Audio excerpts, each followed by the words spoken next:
നമ്മുടെ അല്പസമയത്തെ ചിന്തയ്ക്കായിട്ട് പത്രോസിൻ്റെ ഒന്നാമത്തെ ലേഖനം 1 Peter chapter 1 verses 3-5.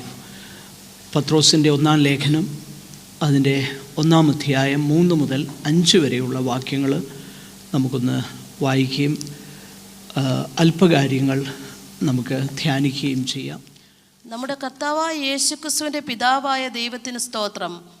അവൻ മരിച്ചവരുടെ ഇടയിൽ നിന്നുള്ള യേശുക്രിസ്തുവിൻ്റെ പുനരുദ്ധാനത്താൽ തൻ്റെ കരുണാധിക്യപ്രകാരം നമ്മെ ജീവനുള്ള പ്രത്യാശയ്ക്കായി അന്ത്യകാലത്തിൽ വെളിപ്പെടുവാൻ ഒരുങ്ങിയിരിക്കുന്ന രക്ഷയ്ക്ക് വിശ്വാസത്താൽ ദൈവശക്തിയിൽ കാക്കപ്പെടുന്ന നിങ്ങൾക്ക് വേണ്ടി സ്വർഗത്തിൽ സൂക്ഷിച്ചിരിക്കുന്നതും ക്ഷയം, മാലിന്യം, വാട്ടം എന്നിവ ഇല്ലാത്തതുമായ അവകാശത്തിനായി തന്നെ വീണ്ടും ജനിപ്പിച്ചിരിക്കുന്നു. മതിയാവും. കഴിഞ്ഞ ആഴ്ചയിലും ഈ വേദഭാഗത്ത് നിന്ന് അതിൻ്റെ മുകളിലുള്ള ചില വേദഭാഗത്ത് നിന്ന് ചിന്തിപ്പാൻ ദൈവം നമുക്കിടയാക്കി. ഞാൻ പേഴ്സണലി പ്രഭാതത്തിൽ വായിക്കുന്ന, ധ്യാനിക്കുന്ന, സമയം ചിലവഴിക്കുന്ന ഒരു വേദഭാഗം ആണ്. ഇന്ന് പ്രഭാതത്തിലും ഈ അധ്യായം വീണ്ടും വായിപ്പാൻ ഇടയായി. എനിക്ക് വളരെ സന്തോഷകരമായി തോന്നിയ ചില കാര്യങ്ങൾ ആ വേദഭാഗത്ത് നിങ്ങളുമായിട്ട് ഷെയർ ചെയ്യുവാൻ താല്പര്യപ്പെടുകയാണ്. അപ്പോസ്തലനാകുന്ന പത്രോസ് കഴിഞ്ഞ ആഴ്ചയിൽ ഞാൻ ഓർമ്മിച്ചതുപോലെ ഈ ലേഖനം എഴുതുന്നത് വളരെ പ്രയാസങ്ങളിൽ കൂടെ കടന്നു പോകുന്ന ഒരു കൂട്ടം ദൈവമക്കൾക്കാണെന്നുള്ളത് അതിൻ്റെ അടുത്ത വാക്യങ്ങൾ 6 മുതലുള്ള വാക്യങ്ങൾ വായിച്ചു നോക്കിക്കഴിഞ്ഞാൽ നമുക്ക് വളരെ കൃത്യമായി മനസ്സിലാക്കാനായിട്ട് കഴിയുന്നുണ്ട്. ആ വാക്യം ഇങ്ങനെയാണ്: അതിൽ നിങ്ങളിപ്പോൾ അല്പനേരത്തേക്ക്, verse 6, in this you rejoice, though now for a little while, if necessary, you have been grieved by various trials, so that the tested genuineness of your faith, more precious than gold that perishes, though it is tested by fire, may be found to result in praise and glory and honor at the revelation of Jesus Christ. അപ്പോൾ ഈ വേദഭാഗം എഴുതുന്നത് ഈ ഒരു പശ്ചാത്തലത്തിലാണെന്നുള്ളത് നമുക്ക് വളരെ വ്യക്തമായിട്ട് മനസ്സിലാക്കാനായിട്ട് കഴിയുന്നുണ്ട്. തുടർന്നുള്ള വേദഭാഗങ്ങളൊക്കെ നമ്മൾ വായിച്ചു നോക്കിക്കഴിഞ്ഞാൽ വളരെ പ്രയാസകരമാകുന്ന ട്രയൽസിൽ കൂടെ കടന്നു പോകുന്ന ദൈവമക്കളെ എൻകറേജ് ചെയ്യുവാനായിട്ട് എഴുതുന്ന വേദഭാഗമാണ്. പലപ്പോഴും ദൈവം പ്രയാസങ്ങളിലിരിക്കുന്നവരെ, ബുദ്ധിമുട്ടുകളിലിരിക്കുന്നവരെ ആശ്വസിപ്പിക്കുന്നത് മനുഷ്യർ ആശ്വസിപ്പിക്കുന്നത് പോലെ അല്ല എന്നുള്ളതിൻ്റെ മറ്റൊരു തെളിവാണ്. അല്ലെങ്കിൽ വേദപുസ്തകത്തിലുടനീളം നമ്മൾ വായിച്ച് നോക്കിക്കഴിഞ്ഞാൽ ആ ഒരു തെളിവാണ് നമുക്കിവിടെയും കാണുവാനായിട്ട് കഴിയുന്നത്. വിവിധ പ്രയാസങ്ങളിൽ കൂടെ കടന്നു പോകുമ്പോൾ നാളെ ആ പ്രയാസം മാറുമെന്നല്ല, അത് ദൈവഹിതപ്രകാരം മാറട്ടെ. എന്നാൽ അതല്ല അപ്പോസ്തലന്മാർ ഫോക്കസ് ചെയ്യുന്നത്. അന്ന് പരിശുദ്ധാത്മാവ് അങ്ങനെ അല്ല ഫോക്കസ് ചെയ്തതെങ്കിൽ ഇന്ന് പരിശുദ്ധാത്മാവിന് മാറ്റമൊന്നും വന്നിട്ടില്ല. ഇന്നും അങ്ങനെ തന്നെയാണ്. ഓഫ് കോഴ്സ് ദൈവം തൻ്റെ ജനത്തെ ആശ്വസിപ്പിക്കും, ധൈര്യപ്പെടുത്തും, അവരുടെ കഷ്ടതയിൽ അവരെ വിടുവിക്കും. ഇതെല്ലാം ദൈവം ചെയ്യുന്ന കാര്യങ്ങൾ തന്നെയാണ്. എന്നാൽ എപ്പോഴും ദൈവത്തിൻ്റെ പരിശുദ്ധാത്മാവിന് അന്നും ഇന്നും ഒരു വാക്കേ ഉള്ളൂ. വ്യത്യസ്തമായിട്ട് ദൈവത്തിൻ്റെ ആത്മാവ് ഒരിക്കലും സംസാരിക്കുകയില്ല. അന്ന് അങ്ങനെയും ഇന്ന് ഇങ്ങനെയുമല്ല. അന്ന് അങ്ങനെ ആയിരുന്നെങ്കിൽ ഇന്നും അങ്ങനെ തന്നെയാണ്. അത് നമ്മളെപ്പോഴും മനസ്സിലാക്കണം. അതിനേറ്റവും നല്ല ഉദാഹരണമാണ് ഈ വേദഭാഗം. നമ്മൾ താഴോട്ട് വായിച്ച് നോക്കിക്കഴിഞ്ഞാൽ അവർ കടന്നു പോകുന്നതാകുന്ന പ്രയാസങ്ങളെ അപ്പോസ്തലൻ പറയാനായിട്ട് ആഗ്രഹിക്കുന്നത് തീയിൽ ശോധന കഴിക്കുന്ന പൊന്നിനോട് താരതമ്യപ്പെടുത്തുകയാണ്. അപ്പോൾ തീയിൽ കൂടെ അവർ കടന്നു പോകുകയാണ്. അങ്ങനെ കടന്നു പോകുന്നവരോട് പറയുന്ന വാക്കുകൾ എന്താണെന്ന് നമ്മൾ ശ്രദ്ധിക്കുമ്പോഴാണ് ജീവിതത്തിൻ്റെ ഏത് സാഹചര്യത്തിലും ദൈവത്തിന് സ്തോത്രം ചെയ്യുവാനായിട്ട് നമുക്ക് കഴിയുന്നത്. ജീവിതത്തിലെ മാറിപ്പോകുന്ന സാഹചര്യങ്ങളുടെ അടിസ്ഥാനത്തിലല്ല. ജീവിതത്തിൽ ഇന്ന് നമുക്ക് ഉള്ളതെന്ന് നമ്മൾ കരുതുന്നതും നാളെ നശിച്ചു പോകുന്നതുമാകുന്ന യാതൊരു താൽക്കാലികമാകുന്ന വസ്തുക്കളുടെ മുകളിലുമല്ല നമുക്ക് ദൈവത്തിന് സ്തോത്രം ചെയ്യുവാൻ കഴിയുന്നത്.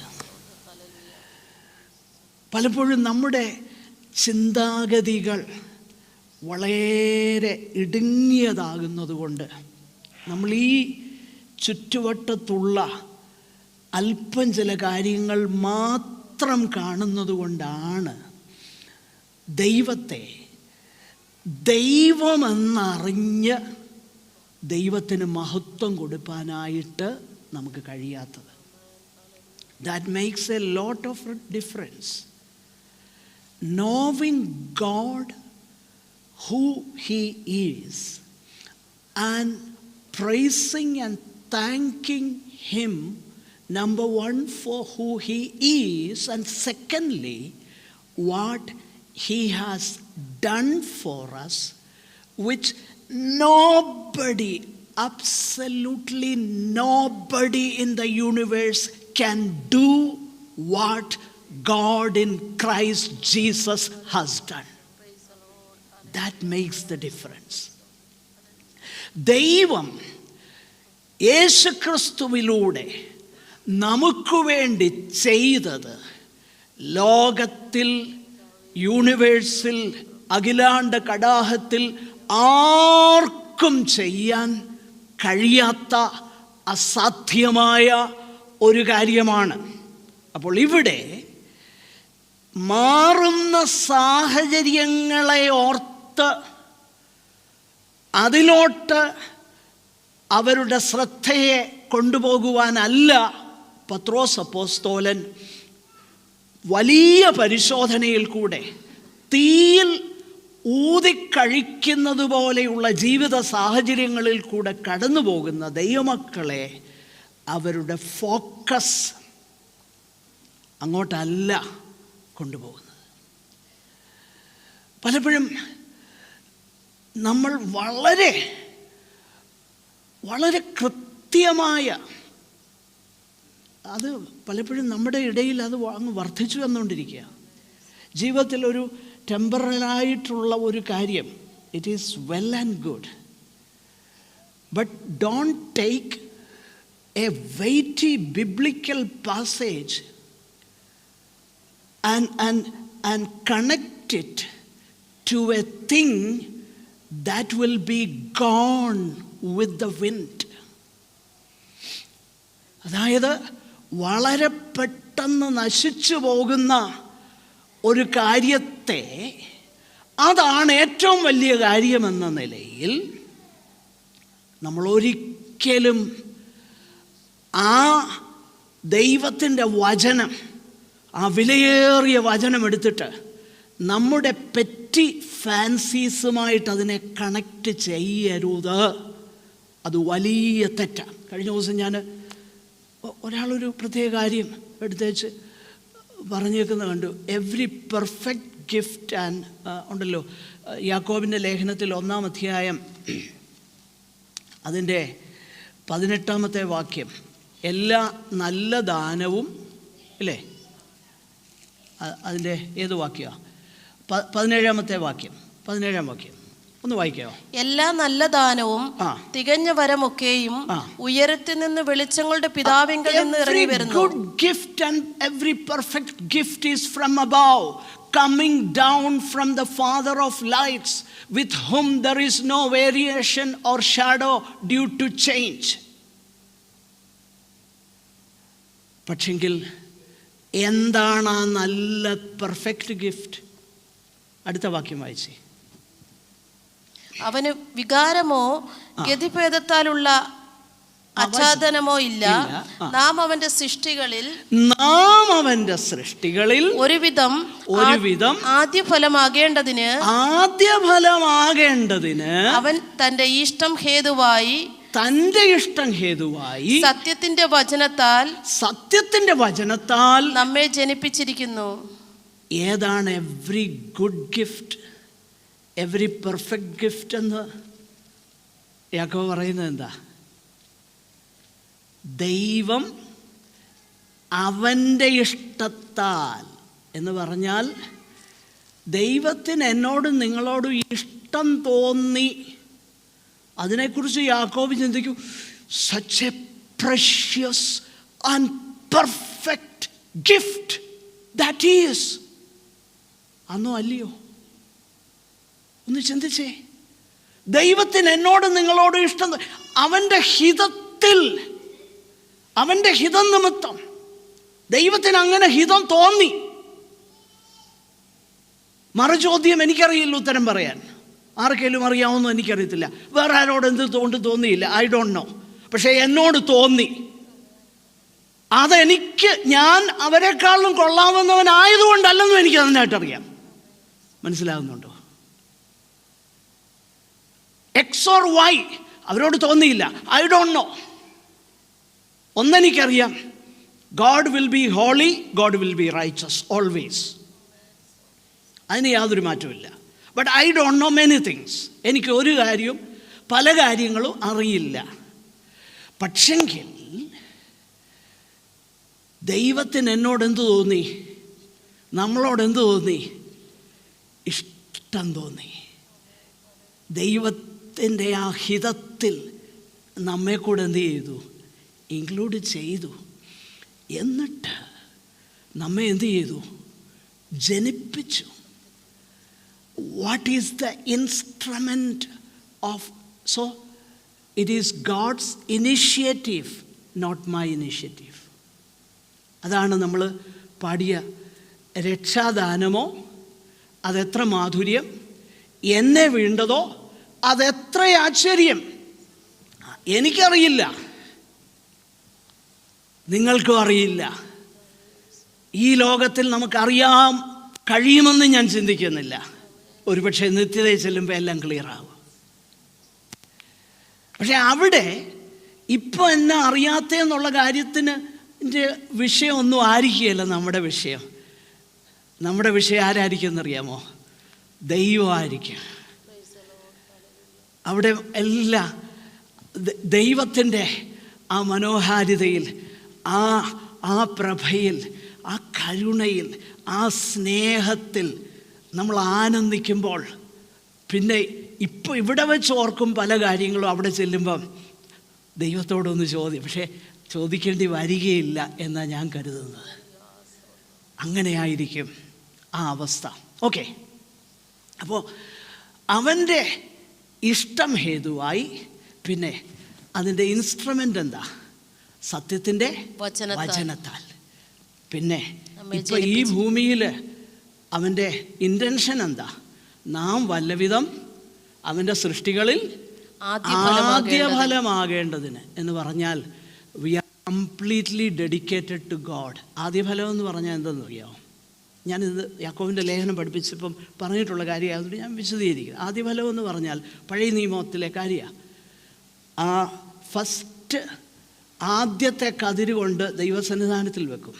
അവർ പറയുന്നത്, യാഹുവേ we dedicate this, the harvest is yours, everything is yours and we are yours, we belong to you. അതാ അവർ പറയുന്നത്. കർത്താവേ, സകലവും അവിടുത്തേതാ, ഹാർവെസ്റ്റ് അവിടുത്തേതാ. അതിൻ്റെ ഒരു സിംബലായിട്ട് ഞങ്ങളും അവിടുത്തേതാണ് എന്നതിൻ്റെ ഒരു പ്രതീകമായിട്ട് ഈ കറ്റ ഞങ്ങൾ തിരുസന്നിധാനത്തിൽ കൊണ്ടുവരുന്നു. അതാ അവർ പറയുന്നത്. അത് ആദ്യമല്ല. അപ്പോൾ ഇൻറ്റൻഷൻ എന്താ നോക്കണം. ദൈവം നമ്മളെ വീണ്ടും ജനിപ്പിച്ചത് അത് ദൈവത്തിൻ്റെ ഹിതമാണ്. ദൈവത്തിൻ്റെ God's initiative and the instrument is God's word, സത്യത്തിൻ്റെ വചനം. ഇത് തന്നെ പത്രോസ് പറയുന്നുണ്ട് 1-ാമത്തെ അധ്യായം. ഞാൻ അതുകൊണ്ട് ആ ഭാഗം എടുത്തത്. ദൈവത്തിൻ്റെ വചനം. 3, ഇൻറ്റൻഷൻ. നമ്മൾ അവൻ്റെ സൃഷ്ടികളിൽ ആദ്യഫലം എന്ന് പറഞ്ഞാൽ സൃഷ്ടികളിൽ ഒത്തിരി പേരുണ്ട്, അവിടെ നിന്ന് കുറച്ച് പേരെ. അതുകൊണ്ടല്ലേ വെളിപ്പാട് പുസ്തകത്തിൽ പറയുന്നേ, അവരെ ആദ്യഫലമായിട്ട് വിലയ്ക്ക് വാങ്ങി. ആദ്യഫലമായിട്ട് വിലയ്ക്ക് വാങ്ങി എന്ന് വെളിപ്പാട് പുസ്തകത്തിൽ പറയുന്ന കാര്യം. പ്രിയപ്പെട്ടവരെ, അത് നമ്മളൊന്ന് ചിന്തിക്കണം. ആ സൃഷ്ടികളിൽ നിന്ന്, ഒത്തിരി പേരിൽ നിന്ന് ദൈവം നമ്മെ അവിടുത്തേതാകാനായിട്ട് ദൈവത്തിന് എന്നോടും നിങ്ങളോടും ഇഷ്ടം തോന്നി. അതിനെ ഓർക്കുമ്പോൾ യാക്കോബ് പറയാണ്, every good gift, every perfect gift is from the father of light. വെളിച്ചങ്ങളുടെ പിതാവിൽ നിന്ന് ഇറങ്ങി വരുന്നു.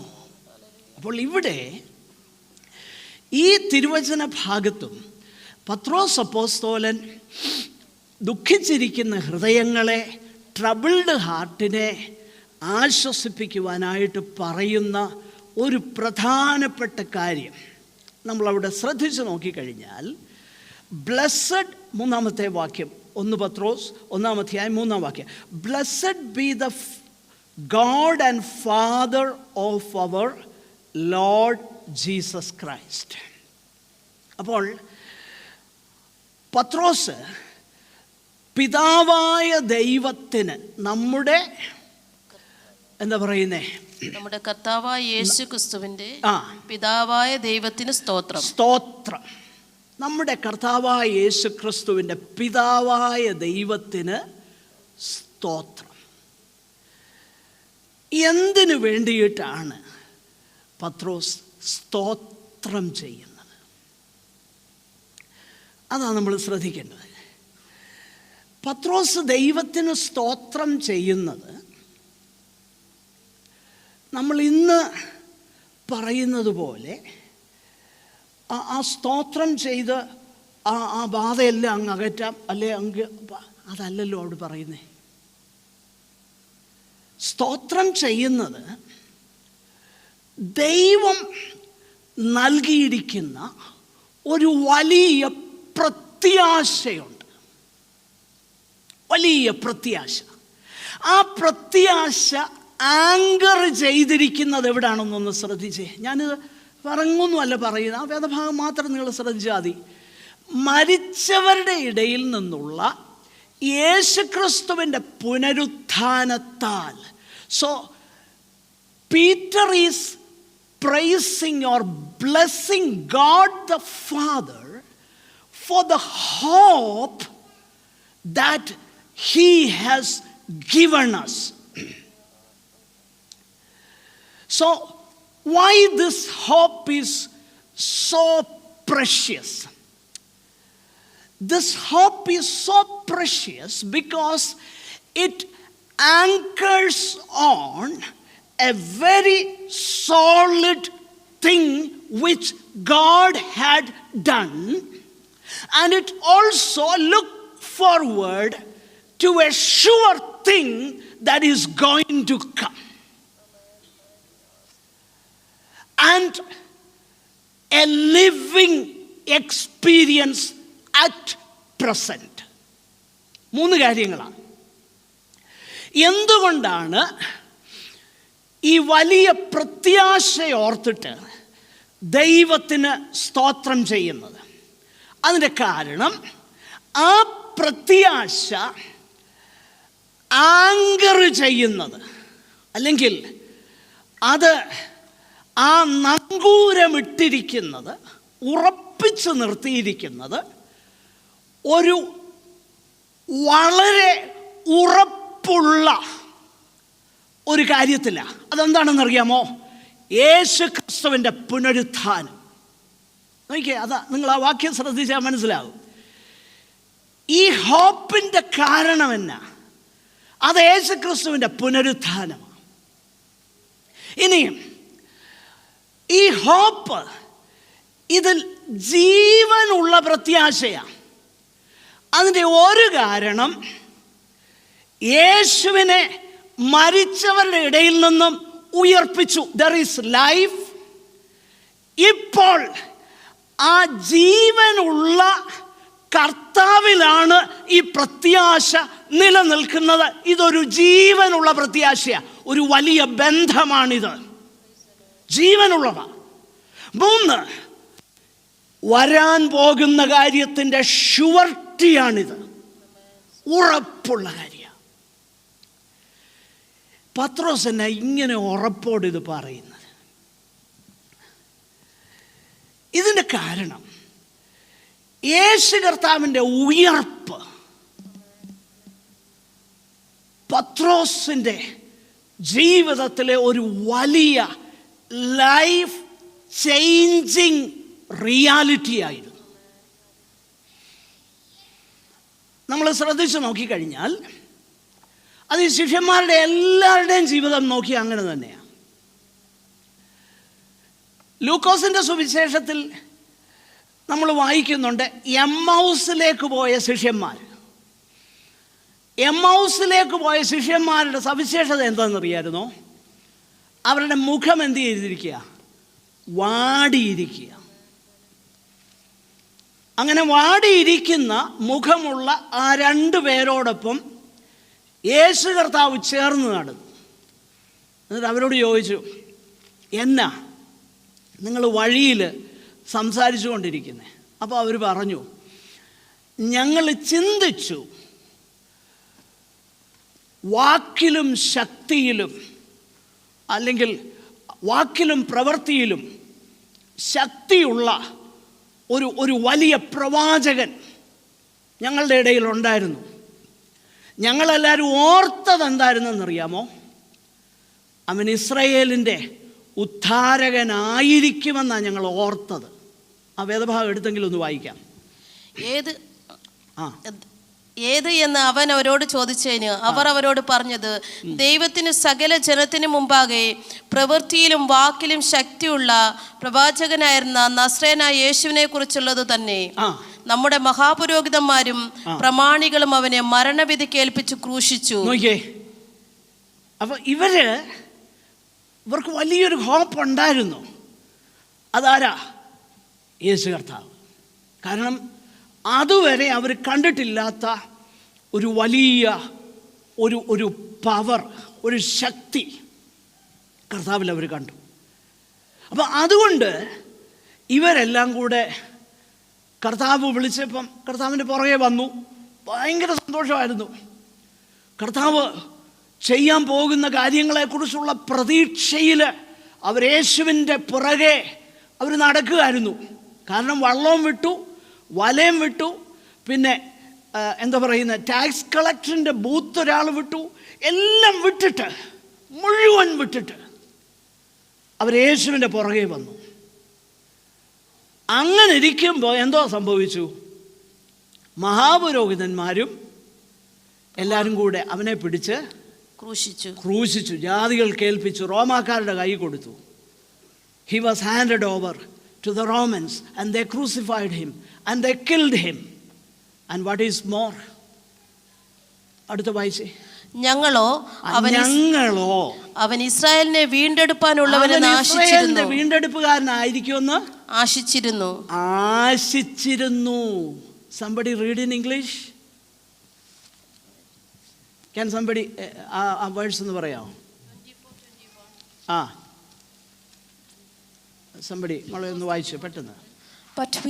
But we had hope that he was the one to redeem Israel. But we have hope. We have hoped. We had hope that he we had hope. Look at that. We had hope. ഞങ്ങൾക്ക് എന്തോ ഉണ്ടായിരുന്നു, ഞങ്ങൾ പ്രത്യാശിച്ചിരുന്നു. അവൻ ഇസ്രായേലിൻ്റെ വീണ്ടെടുപ്പുകാരനായിരിക്കുമെന്ന് ഞങ്ങൾ ഓർത്തു, ഞങ്ങൾ അങ്ങനെ ആശിച്ചിരുന്നു. പക്ഷെ ഇപ്പൊ എന്നോ സംഭവിച്ചു? അത്രയുമല്ല, ഇത് സംഭവിച്ചിട്ട് ഇന്ന് 3-ാം നാളാകുന്നു. ഇത് സംഭവിച്ചിട്ട് ഇന്ന് 3-ാം നാളാകുന്നു. ഇത് ഈവനിങ്ങിലാകട്ടോ. പ്രഭാതത്തിൽ നമുക്കറിയാം, സ്ത്രീകൾ പോയി കല്ലറയ്ക്കൽ പോയി, അവർ വന്ന് തിരിച്ച് സാക്ഷിയൊക്കെ പറഞ്ഞു. കർത്താവ് ഉയർത്തെഴുന്നേറ്റു എന്നൊക്കെ പറഞ്ഞെങ്കിലും സ്ത്രീകൾ പറഞ്ഞ സാക്ഷ്യമായതുകൊണ്ട് അവരെന്ത് ചെയ്തില്ല? നിങ്ങൾ എന്നെ അല്പം ഒന്ന് ശ്രദ്ധിക്കണം.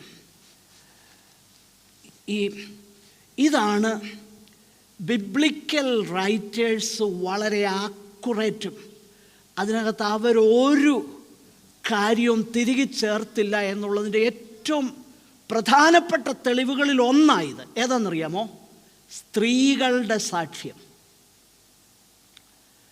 അതായത് യേശു കർത്താവ് ഉയർത്തില്ലായിരുന്നു എങ്കിൽ, ശിഷ്യന്മാരിത് കെട്ടിച്ചമച്ച കഥയായിരുന്നു എങ്കിൽ, ഒരിക്കലും അവർ സ്ത്രീകളുടെ സാക്ഷ്യം ഉൾപ്പെടുത്തുകയില്ലായിരുന്നു. കാരണം യഹൂദൻ്റെ ചിന്തയനുസരിച്ച് സ്ത്രീകളുടെ സാക്ഷ്യം അവർ മുഖവിലയ്ക്ക് എടുക്കുകയില്ല. ഇത് ഫാക്റ്റ് ആയതുകൊണ്ടാണ് സ്ത്രീകൾ പറഞ്ഞ സാക്ഷ്യം അതുപോലെ രേഖപ്പെടുത്തിയേക്കുന്നത്. മനസ്സിലാകുന്നുണ്ടോ ഞാൻ പറയുന്നത്? കർത്താവിൻ്റെ റിസറക്ഷൻ്റെ ഒരു വലിയ തെളിവാണ്.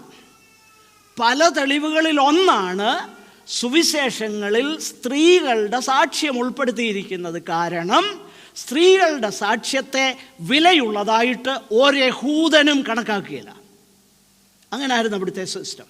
പക്ഷേ ഇത് ഫാക്റ്റാണ്. അതുകൊണ്ടായിരിക്കാം ഒരു പക്ഷേ സ്ത്രീകൾ വന്ന് പറഞ്ഞപ്പോഴും നമ്മൾ യോഹന്നാൻ്റെ സുവിശേഷത്തിൽ സ്ത്രീകൾ തിരിച്ച് ഇങ്ങോട്ട് വരുമ്പോഴാണ് പത്രോസും യോഹന്നാനും ഒക്കെ അങ്ങോട്ട് പോകുന്നേ ഉള്ളൂ, അല്ലേ? അങ്ങനെയല്ലേ? യോഹന്നാൻ്റെ സുവിശേഷം നമ്മൾ വായിക്കുന്നുണ്ട്. അപ്പോൾ അങ്ങോട്ട് പോകുമ്പം അവർ ഓർത്തു ഇവർ ചുമ്മാ പറയുന്നതല്ല, അല്ലേ, നമുക്ക് പോയി ഒന്ന് കൺഫേം ചെയ്തേക്കാമെന്നും പറഞ്ഞ് പോയപ്പോഴാണ് അവിടെ ചെന്നപ്പം കല്ല് മാറിയിരിക്കുന്നു. പിന്നെ കർത്താവിൻ്റെ ആ ശീലയൊക്കെ ഫോൾഡഡ് ബൈ ഇറ്റ് സെൽഫ്. മരിച്ചിടത്തുനിന്ന് എഴുന്നേറ്റപ്പോൾ തന്നെ ആദ്യം ശീലയൊക്കെ നീറ്റാക്കി മടക്കി വെച്ചു, ചുരുട്ടി വെച്ചിരിക്കുന്നതും. Okay, folded by itself എന്നാ. ചുരുട്ടി വെച്ചു എന്നുള്ളത് എങ്ങനെയാണെന്ന് എനിക്കറിയത്തില്ല. Folded by itself. Anyway, അതൊന്നും അല്ലല്ലോ നമ്മുടെ വിഷയം. ഞാൻ പറഞ്ഞതിൻ്റെ താല്പര്യം ആ ഒരു കാര്യം.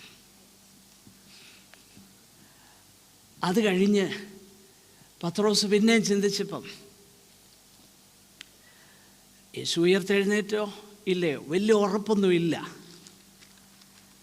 എന്നാൽ ആ പത്രോസിന് പ്രത്യക്ഷനായിട്ട് പത്രോസിനെ റെസ്റ്റോർ ചെയ്യുന്നത് നമ്മൾ വായിക്കുന്നുണ്ട് യോഹന്നാൻ്റെ സുവിശേഷത്തിൽ. നോക്കണം, ഇവരുടെ എല്ലാം പ്രതീക്ഷ ക്രൂശിക്കപ്പെടാത്ത ഒരു മെശിഹായിലായിരുന്നെങ്കിൽ അവരുടെ പ്രതീക്ഷ അസ്തമിച്ചത് ഈ മെശിഹ ക്രൂശിക്കപ്പെട്ടപ്പോഴാണ്. അതോടുകൂടെ പ്രതീക്ഷകളെല്ലാം പോയി, പ്രത്യാശയെല്ലാം പോയി. പക്ഷെങ്കിൽ ഈ പ്രത്യാശ ഏതവർ സംശയിച്ചോ അതിൻ്റെ വക്താക്കളായി അവർ തീരാൻ കാരണം എന്നാണെന്നറിയാമോ? ക്രിസ്തുവിൻ്റെ ഉയർപ്പാണ്. ക്രിസ്തുവിൻ്റെ ഉയർപ്പാണ്. അല്ലെങ്കിൽ പത്രോസിനെ പോലെ ഒരാൾ അത് കള്ളമായിരുന്നെങ്കിൽ പിന്നീട് രക്തസാക്ഷിയാകാൻ ഒരുങ്ങുമായിരുന്നു എന്ന് വേണ്ട. ആ ആദിമ അപ്പോസ്തലന്മാരുടെ ഗണത്തിലുള്ള പാരമ്പര്യം പറയുന്നത് ശരിയെങ്കിൽ യോഹന്നാൻ ഒഴികെ ബാക്കി എല്ലാവരും രക്തസാക്ഷികളായി. ക്രിസ്തു മരിച്ചവരിൽ നിന്ന് ഉയർത്തെഴുന്നേറ്റു എന്നുള്ളതാണ് ജീവനെ പോലും അതിനെപ്പോലും വലുതായി കാണാതെ കർത്താവിന് വേണ്ടി നിൽക്കുവാൻ അവർക്കിടയായത്. അതുകൊണ്ടാണ് പത്രോസ് പറയുന്നത് our hope is established by God himself. അല്ലേ? 3-ാമത്തെ വാക്യത്തിൽ നമ്മുടെ കർത്താവായ യേശു ക്രിസ്തുവിൻ്റെ പിതാവായ ദൈവത്തിന് സ്തോത്രം. എന്തുകൊണ്ട് സ്തോത്രം ചെയ്യുന്നു? അതിൻ്റെ കാരണം മരിച്ചവരുടെ ഇടയിൽ നിന്നുള്ള യേശു ക്രിസ്തുവിൻ്റെ പുനരുത്ഥാനത്താൽ തൻ്റെ കരുണാധിക്യപ്രകാരം നമ്മെ ജീവനുള്ള പ്രത്യാശയ്ക്കായി. എന്നിട്ട് താഴോട്ട് പറയുന്നുണ്ട്, ഈ ഇംഗ്ലീഷ് ബൈബിളിൽ ആ ഓർഡർ കുറച്ചുകൂടെ കൃത്യമാണ്. അതായത് നമ്മൾ വായിക്കുന്നത് ഇങ്ങനെയാണ്, He has caused us to be born again to be a living hope. നോക്കുക, എന്തുകൊണ്ടാണ് ഞങ്ങൾക്ക് ഈ പ്രത്യാശയുള്ളത്? പത്രോസ് പറയുക, ഞങ്ങൾക്ക് പ്രത്യാശയുള്ളത് ദൈവം ആ പ്രത്യാശ ഞങ്ങളിൽ ഉണ്ടാക്കി. എങ്ങനെ ഉണ്ടാക്കി? ക്രിസ്തുവിൻ്റെ മരണത്തിൽ നിന്നുള്ള പുനരുത്ഥാനത്താൽ ഞങ്ങളെ ജീവിപ്പിച്ചു. എന്ന് പറഞ്ഞാൽ ക്രിസ്തു മരിച്ചവരിൽ നിന്ന് ഉയർത്തെഴുന്നേറ്റപ്പോൾ ഹി ഈസ് ലിവിങ്. ക്രിസ്തു മാത്രമല്ല, ഞങ്ങളും ക്രിസ്തു ജീവിക്കുന്നത് കൊണ്ട് ഇപ്പം ജീവിക്കുകയാണ്. അതുകൊണ്ടാണ് ഇത് ജീവനുള്ള പ്രത്യാശയാകുന്നത്. ജീവനുള്ള പ്രത്യാശ. അപ്പൊ ദൈവമക്കളുടെ ഒരു വലിയ മുഖമുദ്ര എന്തെന്നറിയാമോ? നമ്മൾ പ്രത്യാശയുള്ളവരാ. നേരത്തെ നമ്മൾ ആരായിരുന്നു? നേരത്തെ ഈ പ്രത്യാശ ഇല്ലാത്തവരുടെയൊക്കെ അനുഭവം. എഫേസ്യ ലേഖനം 2-ാം അധ്യായം, ഞാൻ എൻ്റെ വാക്കുകളെ അവസാനിപ്പിക്കാം പെട്ടെന്ന്. 2-ാം അധ്യായം 12-ാം വാക്യം ഒന്ന് വായിച്ചേ. Ephesians chapter 2 and verse 12. അക്കാലത്ത് നിങ്ങൾ ക്രിസ്തുവിനെ കൂടാതെ ഉള്ളവരും ഇസ്രായേൽ പൗരതയോട് സംബന്ധമില്ലാത്തവരും വാഗ്ദത്തത്തിന്റെ നിയമങ്ങൾക്ക് അന്യരും പ്രത്യാശയില്ലാത്തവരും, നിങ്ങൾ പ്രത്യാശയില്ലാത്തവരും ലോകത്തിൽ ദൈവമില്ലാത്തവരുമായിരുന്നു എന്നോർത്തുകൊള്ളുവിൻ. തെസ്സലോനിക്ക ലേഖനത്തിൽ 1 തെസ്സലോനിക്ക 4-ാമത്തെ അധ്യായത്തിൽ ക്രിസ്ത്യൻ ഡെഡിനെ കുറിച്ച്, അല്ലെങ്കിൽ ക്രിസ്തുവിൽ വിശ്വസിച്ച് മരിച്ചുപോയവരെ കുറിച്ച് അവരുടെ അവസ്ഥ എന്തായിരിക്കുമെന്ന് പറയാൻ വേണ്ടി പൗലോസ് അപ്പോസ്തലൻ 1 തെസ്സലോനിക്കർ 4-ാം അധ്യായം 13 മുതൽ എഴുതുമ്പോൾ ആദ്യം പറയുന്നത് എന്താണെന്നറിയാമോ? സഹോദരന്മാരെ, നിങ്ങൾ പ്രത്യാശയില്ലാത്ത മറ്റുള്ളവരെ. അപ്പോൾ ജാതികളും ദൈവമക്കളും തമ്മിലുള്ള ഏറ്റവും വലിയ വ്യത്യാസം എന്താണെന്നറിയാമോ? നമുക്ക് പ്രത്യാശയുണ്ട്. എന്തുകൊണ്ടാ പ്രത്യാശ? ക്രിസ്തു മരിച്ചവരിൽ നിന്ന് ഉയർത്തെഴുന്നേറ്റു. ഇനിയും ആ ക്രിസ്തുവിനൊപ്പം ആ ജീവൻ നമ്മൾ അനുഭവിക്കാൻ തക്കവണ്ണം ക്രിസ്തു ജീവനിലേക്ക് വന്നതുപോലെ നമുക്ക് ഒരു ജീവൻ കിട്ടി. പിതാവിങ്കൽ നിന്നും ജീവൻ കിട്ടി. നമ്മൾ വീണ്ടും ജനിച്ചു. We share the life of resurrection of Christ because of God's mercy. അതാ വിഷയം. യേശുക്രിസ്തുവിൻ്റെ പുനരുത്ഥാനത്തിൻ്റെ ആ ജീവനും പ്രത്യാശയും, അല്ലെങ്കിൽ ജീവനുള്ള പ്രത്യാശ നമ്മൾ ഷെയർ ചെയ്യുകയാണ്. എന്തുകൊണ്ടെന്നറിയാമോ? ക്രിസ്തുവിൻ്റെ പുനരുത്ഥാനത്തിൻ്റെ ജീവൻ ഒരു ദൈവപൈതൽ, വീണ്ടും ജനിച്ച ദൈവപൈതൽ അനുഭവിക്കുന്നു. We share that life. ജീവനുള്ള പ്രത്യാശ. നോക്കണം, ഇനിയും ജീവനുള്ള പ്രത്യാശ മാത്രമല്ല, പിതാവിങ്കൽ നിന്നും ജനിച്ചതുകൊണ്ട് നമുക്കൊരവകാശവും കൂടെ കിട്ടി. An inheritance by birth. നമ്മൾ ചിലരെ കുറിച്ച് പറയുമല്ലോ അല്ലേ, bone with a silver spoon in the mouth എന്ന് പറയാറുണ്ട് അല്ലേ. വെള്ളിക്കരണ്ടിയുമായിട്ട് ജനിച്ച ആള്. അതിൻ്റെ കാര്യം എന്നാ? പിതാവിൻ്റെ അല്ലെങ്കിൽ ഒരു പ്രത്യേക ഭവനത്തിൽ ഒരുപാട് ആസ്തി ഉള്ളിടത്ത് ജനിച്ച ഒരാളെ കുറിച്ച് എന്നാ പറയുന്നേ? വെള്ളിക്കരണ്ടിയും കൊണ്ട് ജനിച്ചയാളെന്നാണ് പറയുന്നത്. വായിൽ വെള്ളിക്കരണ്ടി, വിത്ത് എ സിൽവർ സ്പൂൺ അല്ലേ. ഇവിടെ നമ്മൾ ശ്രദ്ധിച്ചേ, അങ്ങനെ അപ്പച്ചൻ്റെ മക്കളായിട്ട് ജനിച്ചതുകൊണ്ട് നമുക്ക് എന്തോ കൂടെ കിട്ടി. അടുത്ത വാക്യം, വായിച്ചു 4-ാം വാക്യം. അന്ത്യകാലത്തിൽ വെളിപ്പെടുവാൻ ഒരുങ്ങിയിരിക്കുന്ന രക്ഷയ്ക്ക്. നോക്കണം. അപ്പോൾ നിങ്ങൾ ആ വാക്യങ്ങൾ ശ്രദ്ധിക്കണേ. മുമ്പേ പറഞ്ഞ വാക്യം മിസ്കോട്ട് ചെയ്യുന്ന പോലെ ഇതും മിസ്കോട്ട് ചെയ്യരുത്. ഏതാ? യാക്കോബ് 1:17-18. അതുപോലെ ഇതും മിസ്കോട്ട് ചെയ്യില്ല. ഈ പ്രത്യാശ, ജീവനുള്ള പ്രത്യാശ, അതിനെ ഫർദർ എക്സ്പ്ലെയിൻ ചെയ്യുകയാണ് പത്രോസ് ഇവിടെ. നോക്കണം, അതിനെ ഒന്നുകൂടെ വിശദമാക്കുക. അതെന്താണത്?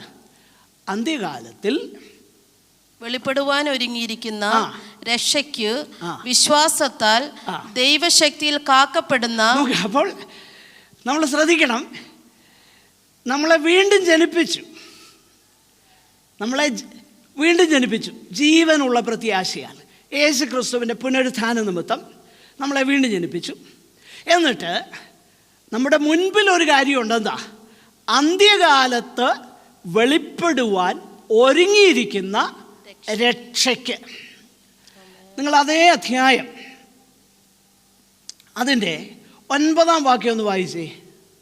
നിങ്ങളുടെ വിശ്വാസത്തിന്റെ അന്ധമായ ആത്മരക്ഷ പ്രാപിക്കുകയും പറഞ്ഞു തീരാത്തതും മഹിമയുള്ളതുമായ. നിങ്ങൾ ശ്രദ്ധിക്കണേ. അപ്പോൾ ഒരു ഇൻഹെറിറ്റൻസ് പ്രോമിസ് ചെയ്തേക്കുക, ഒരവകാശം നമുക്ക് എന്ത് ചെയ്തിരിക്കുക? വാഗ്ദത്തം. പൗലോസ് ഇത് തന്നെ പറയുന്നത് കൊലോസ്യ ലേഖനത്തിൽ. അവകാശം എന്ന പ്രതിഫലം കർത്താവ് തരുമെന്നറിഞ്ഞ് ദൈവത്തെ സേവിപ്പീൻ. ഇല്ലേ? അവകാശം എന്ന പ്രതിഫലം. എന്താണ് ആ അവകാശം?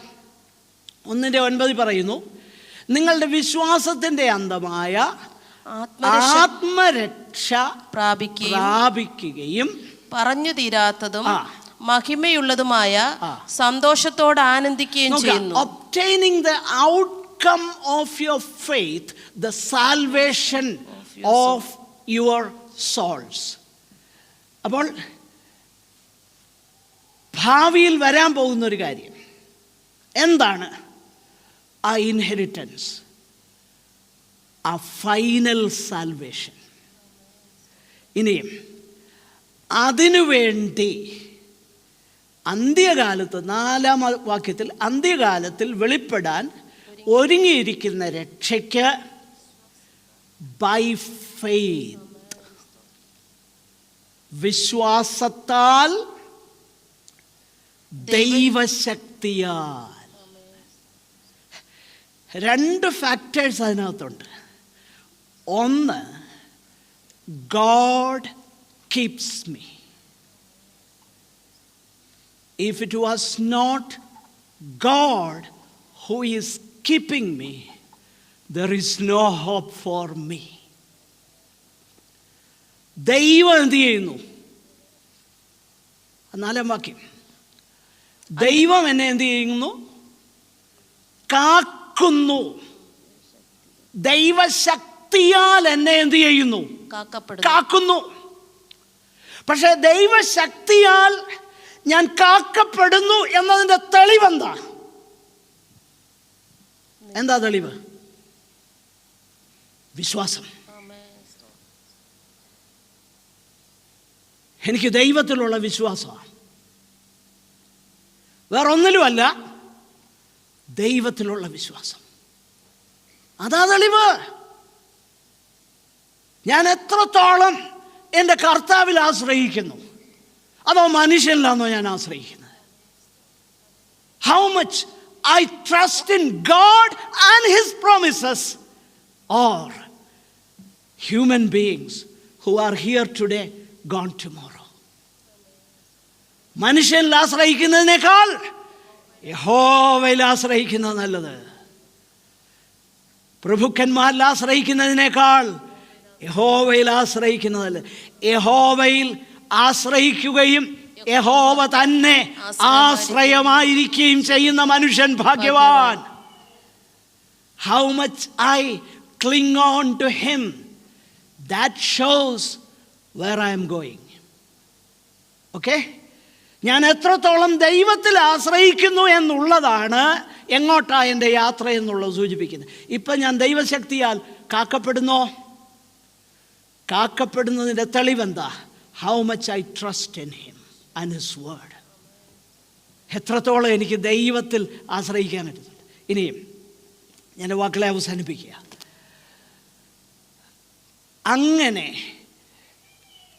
വിശ്വാസത്താൽ ദൈവശക്തിയിൽ കാക്കപ്പെടുന്ന നിങ്ങൾക്ക് വേണ്ടി അടുത്തത് സ്വർഗത്തിൽ സൂക്ഷിച്ചിരിക്കുന്നതും. അപ്പോൾ it is already prepared.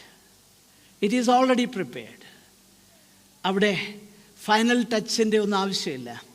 It is already prepared.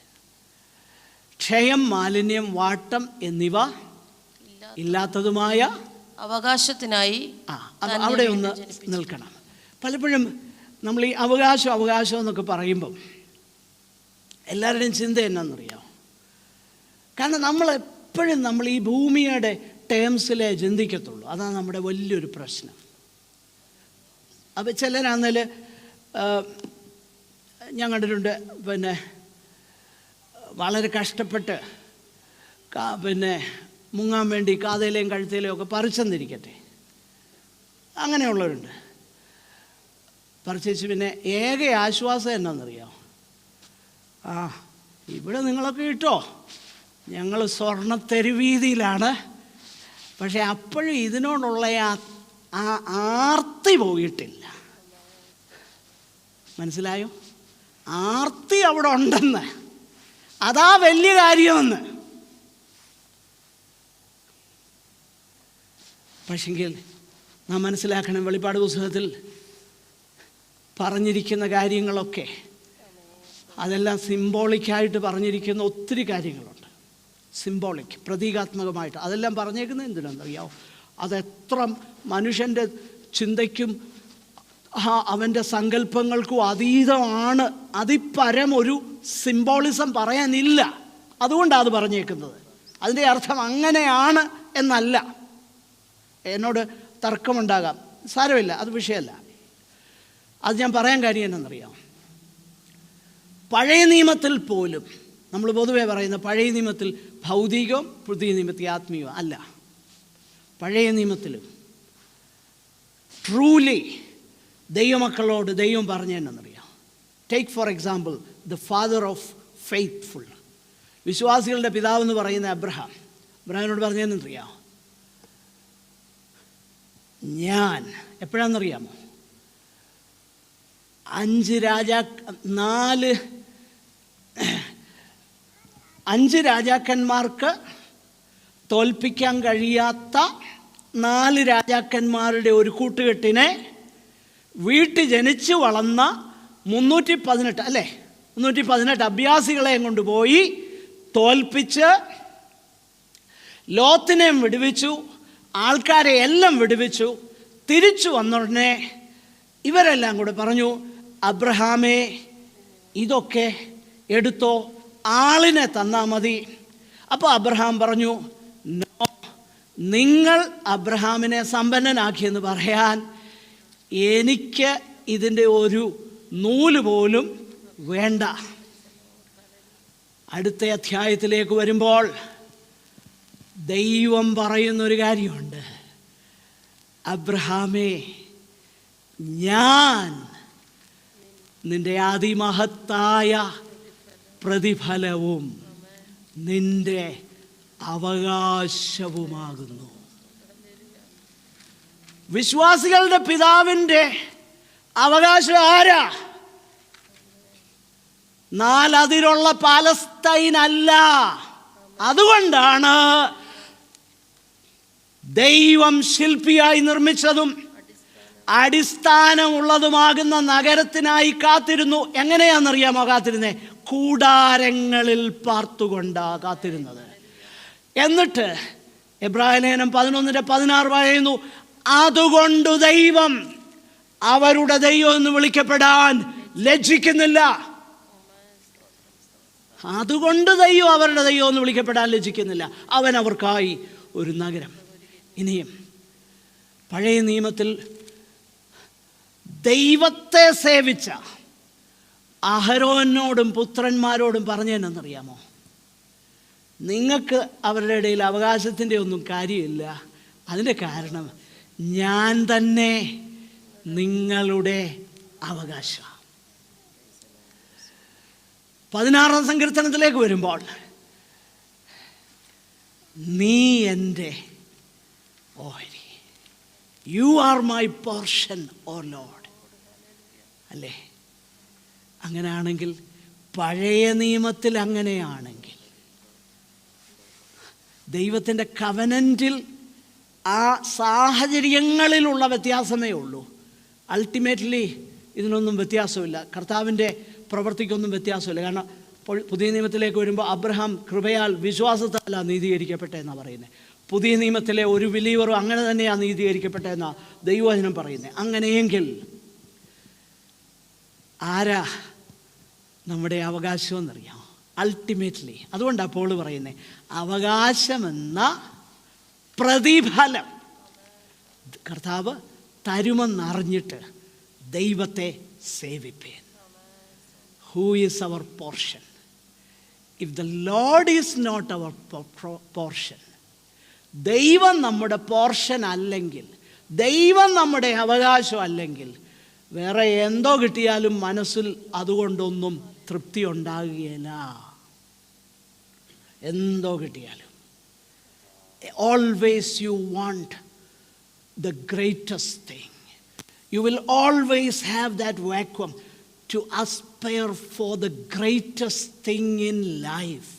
But when a person is satisfied with God, he doesn't care. He may have many things, but it will not have a hold over him. He doesn't care even if that is gone. ഞാൻ പറയുന്നുവല്ലോ, മനസ്സിലാവുന്നുണ്ടോ എൻ്റെ പ്രിയപ്പെട്ടവരെ? ഇതാണ് പത്രോസ് പറയുന്നത്. അതുകൊണ്ടല്ലേ കഷ്ടതയുടെ തീച്ചൂളെ കൂടെ പോകുന്നവരോട് പറയുക, തിങ്ക് ഓഫ് ദിസ്.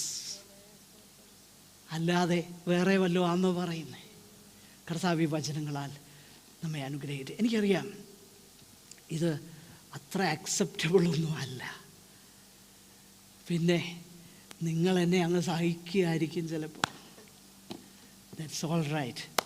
പക്ഷേ ഞാൻ പറഞ്ഞ് തെറ്റെന്തെങ്കിലും ഉണ്ടെങ്കിൽ പറഞ്ഞാൽ ഞാൻ തിരുത്താം. തെറ്റുകളുണ്ടെങ്കിൽ, എനിക്ക് തെറ്റുകൾ വരികയെന്നൊന്നും പറയാൻ പറ്റുകയല്ലോ. തെറ്റുണ്ടെങ്കിൽ തിരുത്താം.